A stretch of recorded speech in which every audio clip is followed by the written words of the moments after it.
एक शांत से गांव के तालाब के किनारे एक सफेद बगुला रहता था। वह घंटों एक टांग पर खड़ा होकर पानी में मछलियों का इंतजार करता।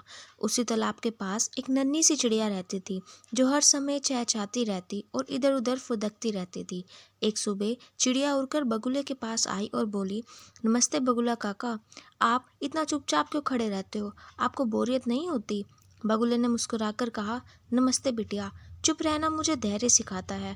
और तुम बताओ, तुम इतना गाती क्यों रहती हो? चिड़िया खुशी से बोली, क्योंकि गाना मुझे खुश रखता है। जब मैं गाती हूँ तो मेरा मन हल्का हो जाता है।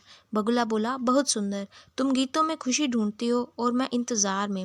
उस दिन से चिड़िया रोज बगुले से मिलने आने लगी। वह उसे आसमान की बातें बताती, हरे खेतों और रंग बिरंगी तितलियों के किस्से सुनाती। बदले में बगुला तालाब की गहराइयों, मछलियों और धैर्य की सीख देता।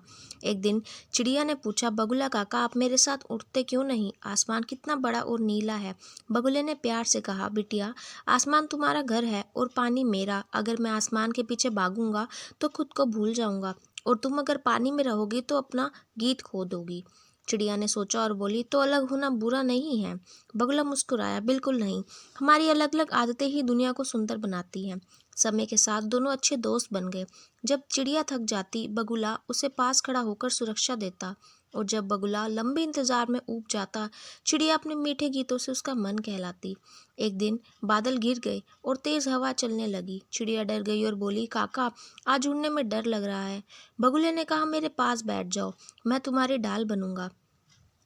चिड़िया उसके पास सिमट गई और बोली, आप मेरे दोस्त ही नहीं, मेरे सहारा भी हो। बगुले की आंखें चमक उठी, और तुम मेरी धूप हो, तुम्हारे गीत मेरे इंतजार को मीठा बना देते हैं। जब मौसम साफ हुआ, चिड़िया बोली, मैं कल फिर आऊंगी। बगुले ने कहा, मैं यही तुम्हारे गीत का इंतजार करूंगा। तब से तालाब के किनारे जब भी चहचहाहट गूंजती, लोग कहते हैं वह चिड़िया और बगुले की दोस्ती की मीठी बातचीत है, जो सिखाती है कि सच्ची मित्रता दिल से होती है, रूप और आकार से नहीं।